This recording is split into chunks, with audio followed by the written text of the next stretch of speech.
Normally they won't. So the third thing is seva. Now this is the most difficult for people. Yeah, service. If you don't do seva, if you don't do something in return, whatever you are drawing is just stealing.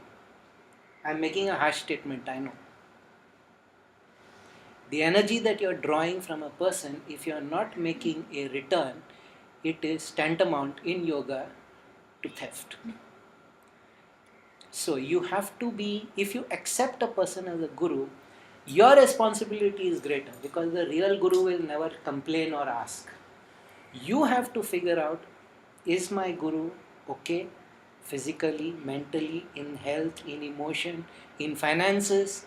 Is there anything I can do to make my guru's life better? Is my guru lacking in any way? That is your responsibility.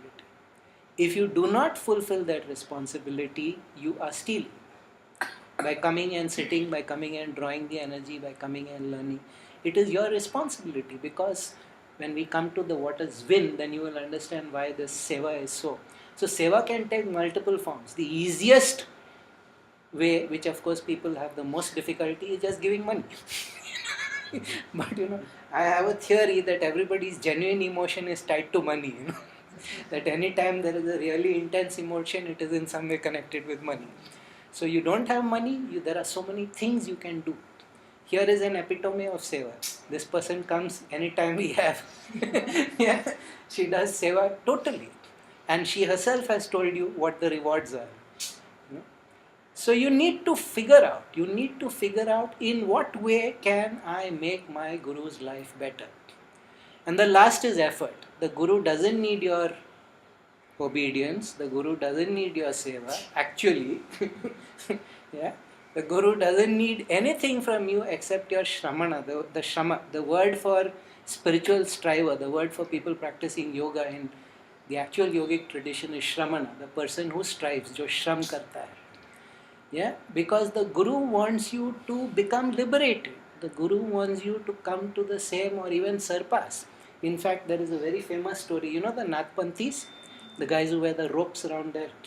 So Matsyendra Nath was the greatest Nathpanthi, and he was so advanced that he could just walk up to Shiva and talk to him. So Shiva was very pleased with his accomplishments and said, okay, ask some rare boon. And he said, I want a disciple greater than me. He could have asked for anything in the universe, and this was all that he asked. I want a disciple greater than me. And Shiva is in a fix now. There is nobody greater than Matsyendranath.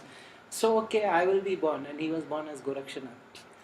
He was born as Gorakshanath because he wanted a disciple greater than.